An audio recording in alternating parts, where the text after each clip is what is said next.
할렐루야. 여러분, 마가복음 10장을 보면은요, 예수님이 길을 가고 계시는데 어떤 부자 청년이 와서 묻습니다. 영원한 생명을 얻으려면 무엇을 해야 합니까? 그러자 예수님께서는요, 10계명을 말씀하십니다. 그러면서 이 계명들을 지켜라. 그러자 청년이 선생님, 저는 이 모든 것을 어려서부터 지켰습니다. 이렇게 말해요. 그러자 예수님께서 너에게 한 가지 부족한 것이 있다. 가서 네가 가진 것을 다 팔아서 가난한 자에게 나누어 주어라. 그리고 와서 나를 따라라. 이렇게 얘기합니다. 그 말을 들은 부자 청년이 울상을 지으면서 근심하면서 떠나갔다. 이렇게 성경에 기록되어 있습니다. 그에게 재산이 많았기 때문이었다. 이렇게 말씀합니다. 여러분, 이 성경 말씀을 두고 해석들이 참 분분합니다. 참 많은 분들이 청년의 질문이 잘못되었다. 이렇게 얘기하시는 것을 제가 들었습니다. 청년은 무언가를 해서 영생을 얻으려고 했지만 영생은 무언가를 함으로써 얻는 것이 아니다는 것이죠. 그래서 예수님께서 네 재산을 다 팔아서 가난한 사람들에게 나누어 주어라 라는 이런 불가능한 일을 시키시면서 그가 뭔가를 함으로써 영생을 얻는 게 아니라는 것을 가르쳐 주시려고 했다는 것입니다. 생각이 많아지더라고요. 여러분, 참 그럴듯하게 들릴 수 있어요. 하지만 만약에 정말 예수님께서 그런 의도로 말씀하신 것이라면 예수님께서 맨 처음에 청년에게 계명을 지켜라 라고 말씀하신 게 뭐가 되죠? 거짓말이 되잖아요. 이게 결정적인 문제입니다. 계명을 지켜라. 왜 예수님이 굳이 불가능하다라는 것을 가르쳐 주시기 위해서 계명을 지켜라 라고 얘기해야 되죠? 예수님이 그냥 뭘 해서 구원을 얻는다니 그게 아니다. 나를 믿고 따르면 된다. 이렇게 말씀하시면 너무 간단하잖아요. 그런데 왜 계명을 지키라고 했을까요? 분명히 영생을 어떻게 얻습니까? 라고 묻는 질문에 10계명을 지켜라. 이렇게 말씀하신 겁니다.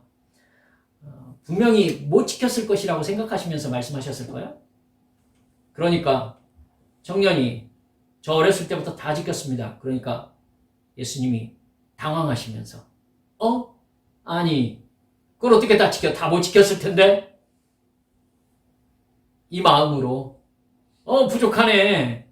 너 재산 다 팔아가지고는 가난한 자에게 나눠주고 나를 따라라. 이러셨던 것일까요? 여러분, 구체적인 행동을 주님께서 말씀하신 것입니다. 즉, 그 청년이 근심하면서 가지 않고 네 알겠습니다 라고 하면서 정말 재산을 다 팔아서 가난한 자에게 나눠주고 예수님을 따랐다면 어떻게 됐을까요? 영생을 얻었을 것입니다. 예수님이 그렇게 말씀하셨잖아요. 예수님은 청년을 함정에 빠뜨린 것이 아닙니다.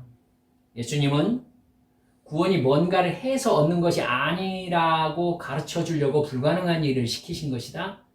틀린 해석입니다. 너무나 그렇게 가볍고 간단하게 생각하면 안 됩니다. 청년이 재산이 많은 것을 생각하면서 슬퍼하고 근심하면서 예수님을 떠났다고 얘기했죠.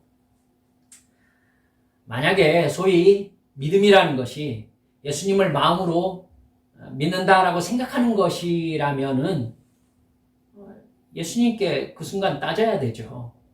왜 예수님을 믿기만 하면 되는데 계명을 지키라느니 재산을 다 팔아서 가난한 사람에게 나눠주고 나를 따르라느니 이렇게 말씀하셔가지고 청년이 떠나가게 하셨습니까? 어차피 하시고 싶은 말은 그게 아니었지 않습니까? 이렇게 따져야 되지 않을까요? 예수님은 떠나는 청년을 잡지 않으셨습니다. 청년은 예수님이 하신 말씀대로 해야 구원을 얻을 수 있었다는 뜻입니다. 우리는 이 상황에서 예수님께서 정말로 뭘 말씀하고 싶어 하셨는지를 정확히 깨달아야 되겠다라는 생각이 듭니다. 예수님은요, 청년에게 구원, 즉 영생의 가치가 너에게 어느 정도의 개념이냐 이렇게 물어보신 것입니다. 다시요. 예수님은 청년에게 영생의 가치가 너에게 어느 정도의 개념이냐라고 물어보신 거라고요. 예수님은 청년에게 그러니까 영생이 너의 재산보다 가치 있다고 너 생각하니? 라고 물어보신 거예요. 그러자 청년이 뭐라고 대답한 거죠? 그 정도라고 생각하지는 않습니다. 이렇게 대답한 것입니다. 분명히 예수님은요, 우리들에게도 너에게 영생이 얼만큼의 가치를 지니고 있는 것이냐? 라고 물어보실 겁니다. 예수님께서는 우리가 영생의 가치를 얼마 정도로 생각하기를 바라실까요? 영생의 가치는요, 우리가 측량할 수 없을 만큼의 가치를 가지고 있습니다.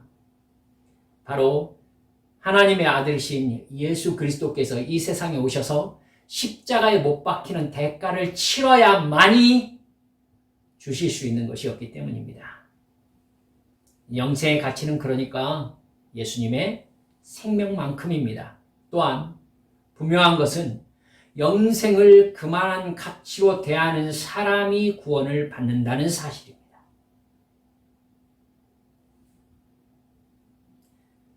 영생의 가치를 진정으로 깨달은 사람들은 우리가 읽었던 히브리서 11장 35절부터 보면 이렇게 한다고 나와 있습니다.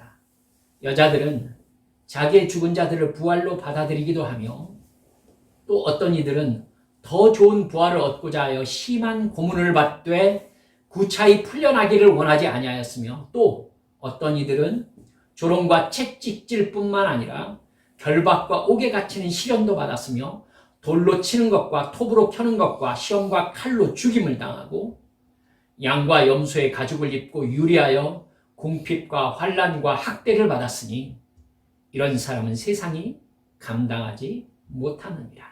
그들이 광야와 산과 동굴과 토굴에 유리하였느니라. 이렇게 말씀하고 있습니다.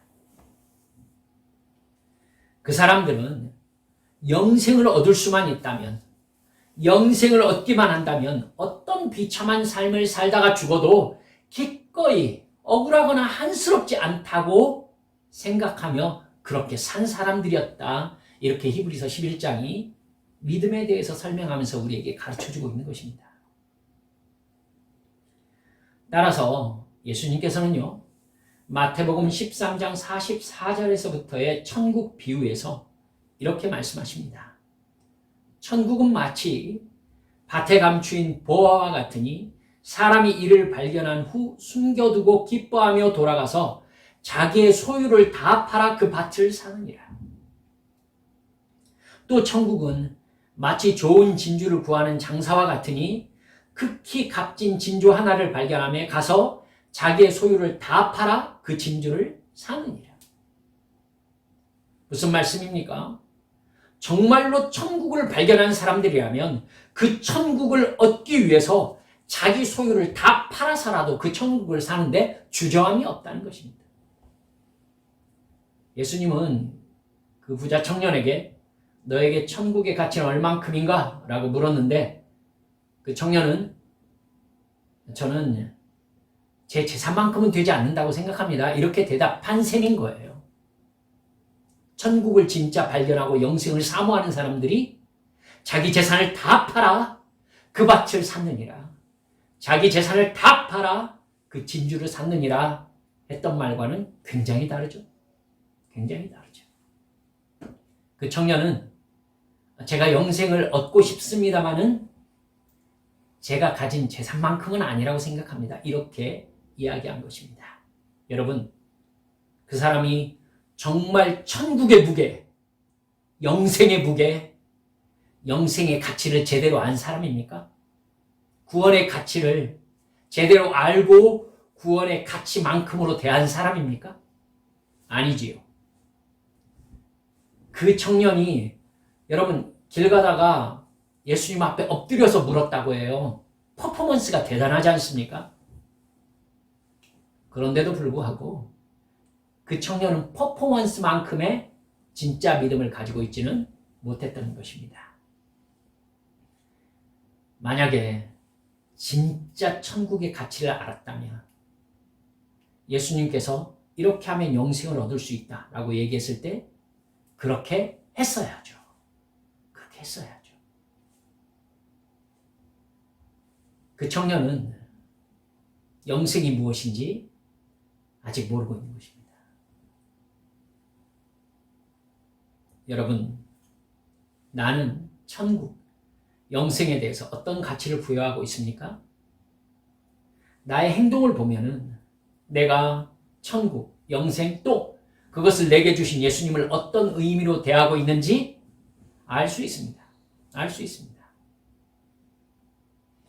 나 스스로 나 자신을 생각하면 나에게 예수님, 천국, 영생이 어떤 의미를 가진 개념인지 여러분 나 스스로 생각하면 알 수 있습니다. 그거 모릅니까? 그걸 뭐 어떻게 모를 수가 있습니까?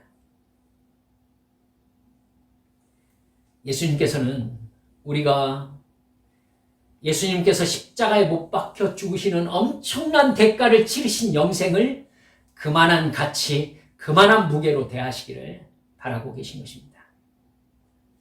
청년에게는 적어도 그 청년에게는 네가 생각하는 영생의 무게는 적어도 네 재산보다는 무거워야 된다. 이렇게 말씀하신 거예요. 근데 청년은 영생 꼭 필요합니다마는 제 재산의 무게만큼은 아니라고 생각합니다. 라고 대답한 거고요. 여러분, 만약 하나님께서 우리 각 사람에게 한 자리에 10년 동안 꼼짝 않고 서 있어야 구원받는다 라고 얘기했다면 어떻게 할까요? 그러면서 우리 눈에 천국을 보여주시고 유황불이 타는 지옥불을 보여주셨다고 합시다. 네가 한 자리에 10년 동안 서 있지 않으면 넌 지옥에 들어간다 라고 얘기를 하면서요. 그럼 어떡할까요? 저는 분명히 서 있다가 죽는 한이 있어도 한 자리에 10년 동안 서 있겠죠. 그 정도로 지옥이 무서운 곳입니다. 그리고 그 정도의 대가를 충분히 치를 만큼 천국이 영화롭고 영광스러운 곳입니다. 더구나 영원토록 지속되는 곳이잖아요. 비교할 수가 없어요. 이 세상에서 한 자리에 서 있어야 된다는 그 10년의 세월과는 차라리 죽고 말죠. 따라서 내가 예수님을 믿어서 천국에 가게 되었다는 것만으로도 돈이 있든지 없든지 평생 동안 기뻐하기에 충분한 이유가 되는 것입니다. 맞지요?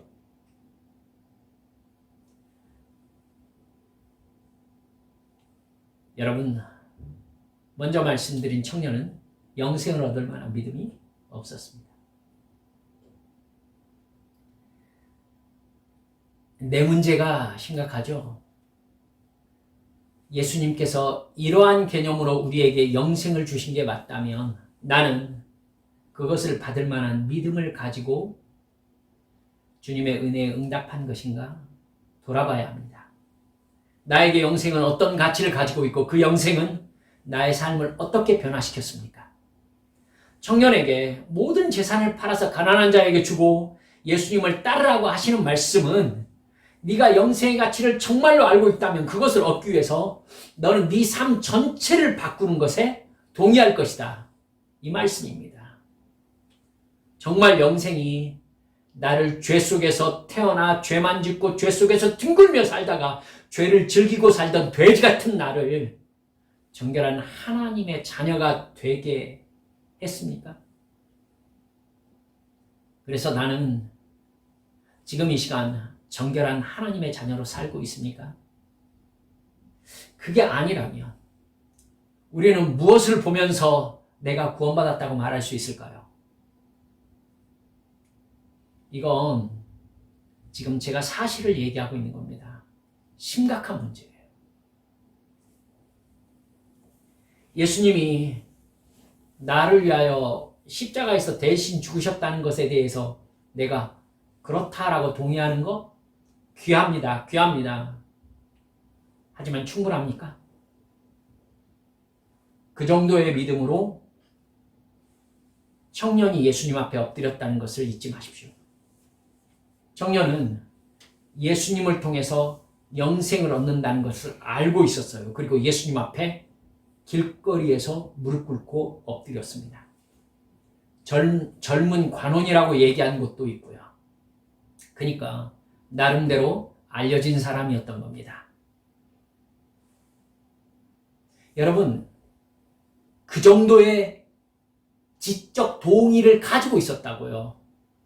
그런데 그는 영생을 얻지 못했습니다. 예수님이 생각하는 영생의 가치에 대한 인식이 그 청년에게 없었어요. 그 청년에게 영생이란 자기의 재산보다 더 가치 있는 게 아니었어요. 여러분, 이거 우리에게 심각한 도전이 되어야 합니다. 내가 영생을 어떠한 무게와 어떤 중요도를 가지고 대하고 있는가? 예수님이 기대하시는 것과 맞는가? 나에게 가장 중요한 게 영생인가? 여러분, 예수님께서는 우리에게 거듭나야 한다라고 말씀하셨어요. 물과 성령으로 거듭나지 아니하면 하나님의 나라를 볼 수 없느니라. 여러분, 거듭나야 된다라는 말 안에 뭐가 들어있습니까? 죽음과 삶이 들어있어요. 거듭난다는 말은 죽어야 된다는 말이고 뿐만 아니라 새로운 삶으로 다시 살아나야 된다는 얘기죠. 거듭나야 한다. 그럼 우리 자신에게 이렇게 물어야 되는 겁니까? 물어야 되는 거예요. 나는 거듭났는가? 즉, 나는 죽었었는가? 그리고 새 생명으로 살아났는가? 그 새 생명으로 내가 지금 살고 있는가?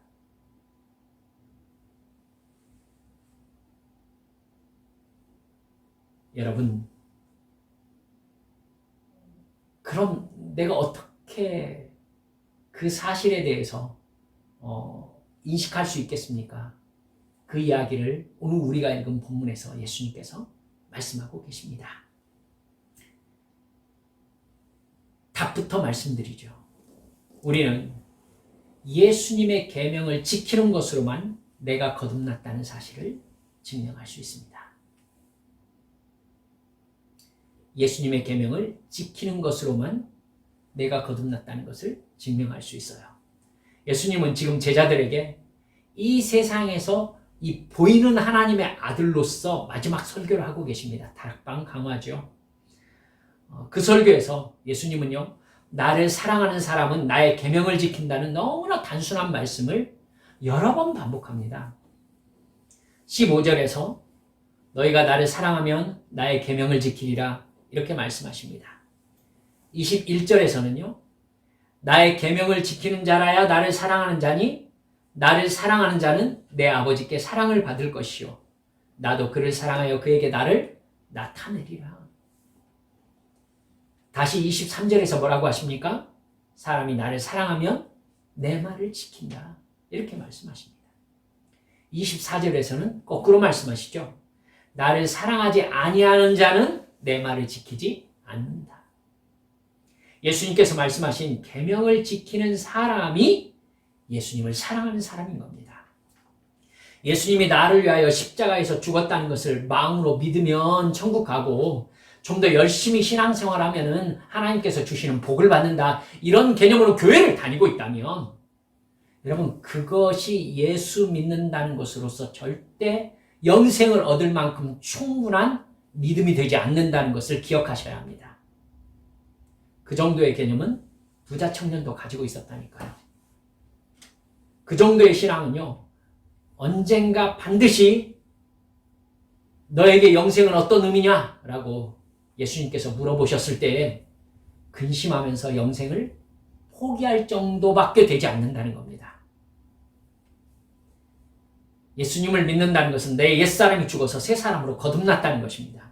그래서 하나님의 자녀로 거듭난 삶을 살고 있다는, 여러분, 이건 극적인 변화예요. 내 자신의 정체성 자체가 바뀌었다는 것이죠.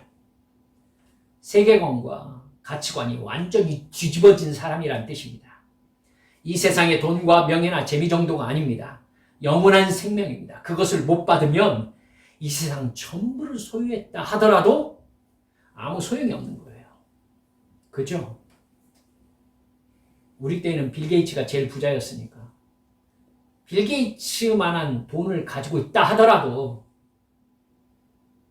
여러분, 영생 앞에 서서 내가 영생을 받지 못한 사람이었구나 라고 깨달으면 어떻게 됩니까? 가진 재물이든 뭐든 아무것도 아니에요. 아무것도 아니에요. 그 가치를 깨닫고 영생을 받은 사람은 당연히 예수님의 말씀을 지킴으로, 계명을 지킴으로 예수님을 사랑하는 하나님의 자녀라는 것을 드러낼 수밖에 없다라고 예수님께서 말씀하고 계신 것입니다. 여러분, 영생을 받은 사람들은요, 그 영생에 의해서 살게 되어 있습니다. 영생을 받았다는 사실이 그 사람의 모든 생각과 말과 행동을 지배하는 가치가 되는 것입니다. 1만 달란트를 탕감받은 사람이 그 순간을 한순간이라도 잊을 수 있겠습니까? 그 사실이 그 사람 전체를 지배하는 사실이 될 수밖에 없는 것이죠. 즉, 내가 영생을 받았다라고 한다면 그 사실이 내 인생의 모든 것을 지배해야 마땅한 것입니다. 마땅한 거예요. 그 정도로 중요한 가치를 지니고 있는 것이 영생, 구원, 예수 그리스도인 것입니다. 예수님이 여러분 지키면 복을 받는다는 정도의 교훈을 말씀하신 게 아니에요. 지키면 좋다라는 얘기를 하고 계시는 게 아니라 계명이라고 얘기하시죠. 성경에서 가장 강한 의미를 가지고 있는 단어 중에 하나가 계명입니다. 왜죠? 계명이라고 하면은요, 어떤 집단이나 사회가 추구하는 규율이라는 뜻입니다. 지키지 않으면은 그거에 합당한 처벌이 있다라는 법적 의미를 가지고 있는 말이 계명입니다. 법률이라는 뜻이죠. 대한민국 국민이라면 마땅히 대한민국 법을 지킵니다. 지키지 않으면 대한민국 국민으로서의 권리를 제한당하게 됩니다. 더 나아가 처벌받을 수 있죠. 마찬가지입니다. 예수님의 말씀을 계명이라고 했다면 지키는 것이 당연하다는 뜻이죠. 그걸 지키지 않는다는 것은 하나님의 자녀로서의 권리를 누릴 수 없다는 얘기입니다. 계명을 지키지 않는 것은 예수님을 사랑하지 않는다라는 증거가 되고 예수님을 믿지 않는다는 의미가 됩니다. 그건 예수님께서 내 죄를 대신해서 갚아주신 십자가 대속의 죽음의 혜택을 받지 못한다는 뜻이에요. 여러분, 이게 얼마나 무서운 얘기인지 아십니까?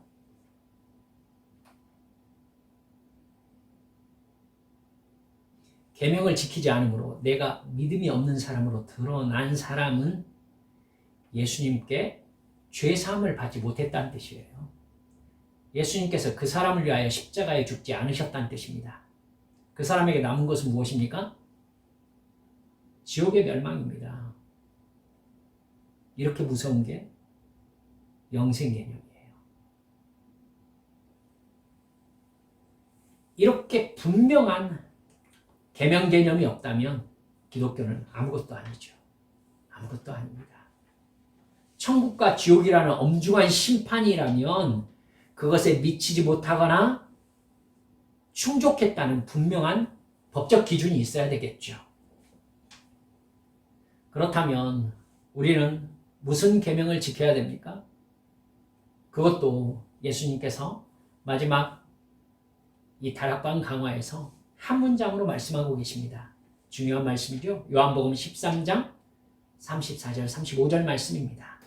새 계명을 너희에게 주노니 서로 사랑하라. 내가 너희를 사랑한 것 같이 너희도 서로 사랑하라. 너희가 서로 사랑하면 이로써 모든 사람이 너희가 내 제자인 줄 알리라. 이렇게 말씀하십니다.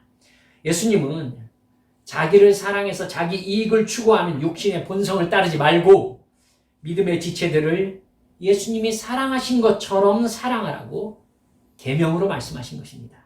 새 계명을 너희에게 주노니. 이걸 조금 더 구체적으로 말씀하신 부분이 누가복음 10장 25절부터입니다. 어떻게 해야 영생을 얻을 수 있느냐고 예수님께 여쭤본 사람이 부자 청년 한 사람만 있었던 건 아닙니다. 한 사람 더 있었어요. 어떤 율법 교사가 예수님에게 내가 무엇을 해야 영생을 얻을 수 있습니까? 이렇게 물었던 적이 있었습니다. 그러자 예수님께서 그 사람이 율법 교사인 줄 알고 성경에 뭐라고 써 있더냐? 이렇게 다시 되묻습니다. 그러자 그 사람이 내 마음을 다하며 목숨을 다하며 힘을 다하며 뜻을 다하여 주 너의 하나님을 사랑하고 또한 내 이웃을 내 자신같이 사랑하라 하였나이다. 이렇게 대답합니다. 그러자 예수님이 뭐라고 하죠? 한치도 망설임 없이 네 대답이 옳다. 그대로 행하면 살 것이다. 이렇게 말씀하십니다. 역으로 바꿔볼까요? 그대로 행하지 않으면 어떻게 될 것이다? 죽을 것이다. 즉, 우리가 이 세상에서 나를 구원하신 예수님을 사랑하는 하나님의 자녀로서 지켜야 되는 계명이 뭐냐면 하나님을 사랑하고 이웃을 나 자신처럼 사랑하라는 것입니다. 그렇다면 여러분, 꼬리에 꼬리를 물 수밖에 없어요. 어떻게 하는 것이 하나님을 사랑하고 이웃을 나 자신처럼 사랑하는 것입니까? 그 부분에서 한빛교회 성도라면 지켜야 될 가장 기본적인 4가지 원칙을 여러분께 여러 번 말씀드렸던 기억이 납니다. 첫째가 무엇입니까? 공적 예배를 통해서 나를 구원하신 하나님께 감사와 찬양과 경배를 드리는 예배자의 삶을 사십시오. 두 번째, 나의 홀로의 예배 시간에 성경 말씀을 읽고 나에게 주시는 말씀을 깨닫고 순종하며 깨어 기도함으로 성령과 교제하십시오. 세 번째, 11조를 드림으로 나의 소유와 내 인생이 하나님의 것임을 고백하십시오. 네 번째, 이웃에게 영생을 얻게 하는 회개의 복음을 전함으로 보냄받은 사명자로서 살아가십시오. 이웃이 영생을 얻을 수 있는 교회로 인도하는 것보다 더 큰 사랑이 없기 때문이지요. 지금 영생 얘기를 하고 있잖아요. 이 가장 기본적인 4가지 원칙을 올바로 지키면 분명히 하나님을 사랑하고 이웃을 사랑하는 영적인 생활을 살아갈 수 있습니다. 이런 가장 기본적인 영적 생활 속에서 성령님과의 교제가 깊어지면 영적으로 더 크고 더 깊고 넓이를 더해가면서 하나님과의 관계가 더 확장될 것입니다. 주님께서 주시는 사명을 더 크게, 더 많이 감당할 수 있게 될 것입니다. 성령께서 지혜와 지식을 더해 주실 것입니다. 능력을 더해 주실 것입니다. 그것이 영적 성장입니다. 이 원칙들을 예수 믿는 사람들의 덕목 정도가 아니라 계명으로 여길 줄 알라고 여러분께 말씀드리고 싶습니다. 계명입니다. 계명. 영생의 무게에 해당하는 철저한 내 삶의 원칙으로 받아들이시라는 것입니다. 예수님의 대속의 죽음과 부활을 믿어서 하나님의 자녀가 된 증거는 이 4가지 원칙을 가장 기본으로 깔고 시작되는 것입니다. 이런 영적인 원칙들을 제대로 지키지 못하면서 주님을 사랑한다느니, 내 생명을 드린다느니, 내 마음을 받으시라느니 이런 찬양과 기도들, 심지어 설교들은 모두 다 실체 없는 이미지일 뿐입니다. 이미지가 표현하는 감정에 빠져서 하나님을 사랑하고 있는 것 같은 착각을 일으킬 뿐인 것입니다. 그리고 예배 끝나고 찬양 끝나고 기도 끝나고 나와서 어땠어? 좋았어. 그렇게 가벼워요. 영생이 하나님과의 만남이. 좋았어 정도. 좋았어? 뭐가 좋았는데요? 여기에서 벗어나셔야 합니다. 좋았다니. 좋았다니.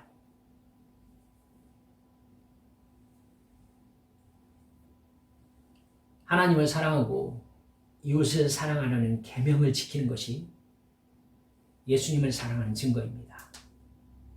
네 가지 원칙을 넘어서서 목사님, 그럼 지금 그 네 가지 원칙 지키고 있습니다. 지금 이 순간 내가 그럼 어떻게 해야 합니까?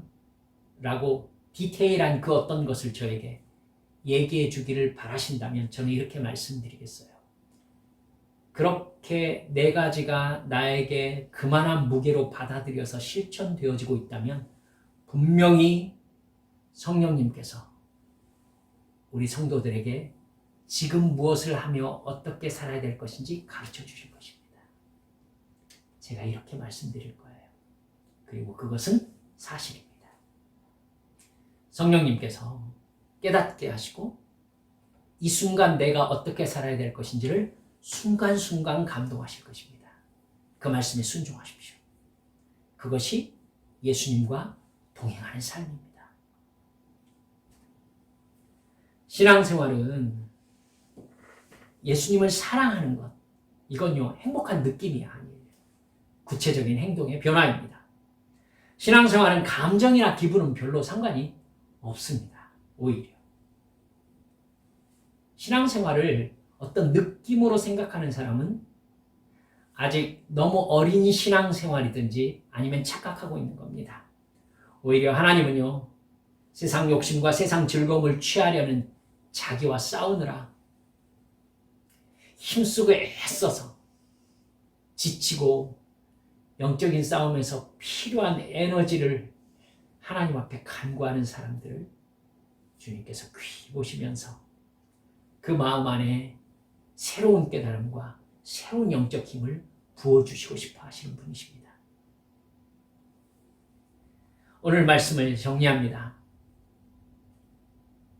여러분, 처음에 말씀드렸듯이 나는 영생을 내 인생에서 가장 큰 의미를 부여하는 가치로 받아들였는지 점검합시다.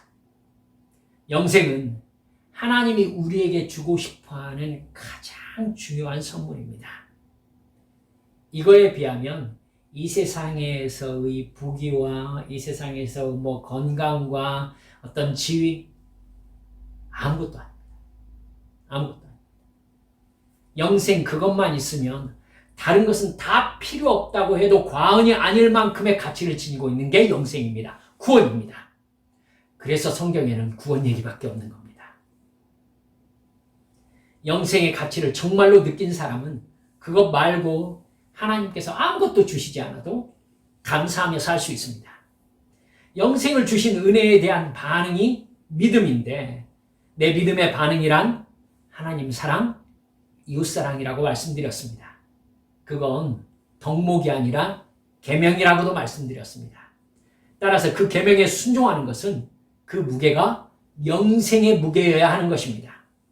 죄사함 받아 영생을 받은 사람은 철저하게 하나님 말씀에 순종하는 것을 너무도 당연하게 생각합니다. 죄사함 받아 영생을 받은 것입니다. 여러분, 교회에 와서 좋은 기분을 느끼려고 하면 안 됩니다. 은혜로운 마음, 감동, 마음의 울컥함. 교회는 그걸 제공하는 곳이 아닙니다. 영생을 얻는 곳입니다. 철저하게 순종합시다. 예수 믿는 것은 착한 마음 정도가 아니라 영원히 사느냐 죽느냐의 가장 무겁고 엄중한 진리입니다. 영생의 가치와 무게를 인식하며 주님의 계명에 순종하며 살아가는 사람을 하나님께서 사랑하셔서 그와 함께 사시겠다라고 우리가 오늘 읽은 본문 23절에 분명히 말씀하고 계십니다. 그리고 예수님도 그를 사랑하셔서 그에게 나를 나타내겠다. 이렇게 말씀하고 계시잖아요.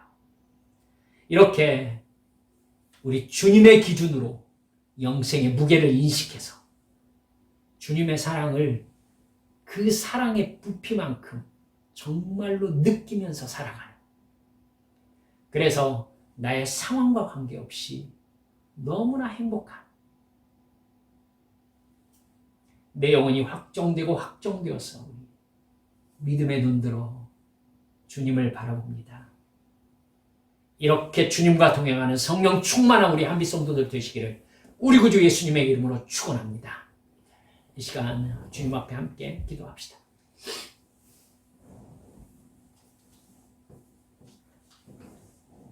여러분, 요즘은 제가 기도하러 무릎 꿇어 앉을 때마다,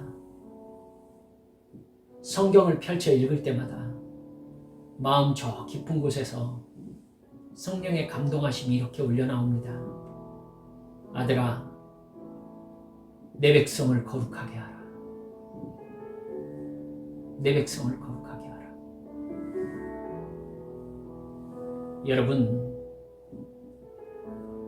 우리 주님께서 분명히 잃은 영혼을 찾으시는 주님이시지만 지금 이 시대는 예수를 믿는다라고 나와 있는 교회 다니는 사람들, 이 사람들이 진짜 예수 믿는 사람으로 거듭나기를 주님께서 바라고 계시다는 것을 심각하게 느끼게 됩니다.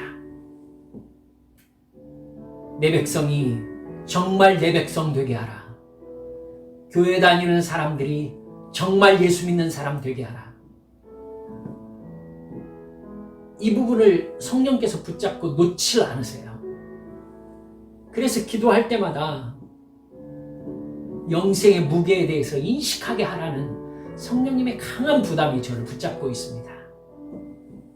여러분, 우리가 값없이 받았다는 이 영생, 예수님의 생명의 무게만큼을 여러분 우리 인식해야 합니다. 그게 아니고 천국은 기본적으로 가는 것으로 얼마나 이기적인 개념입니까? 예수님의 죽음을 나의 이익으로 취하는 태도잖아요. 저는 그 사람 지옥 간다고 생각합니다.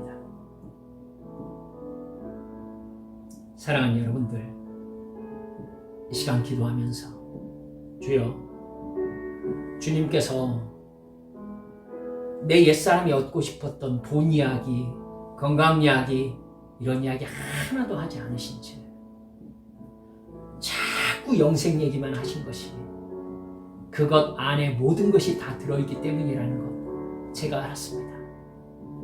주님, 이 영생을 이 영생의 무게만큼으로 대할 수 있는 영적 깨달음을 제게 부어주시옵소서.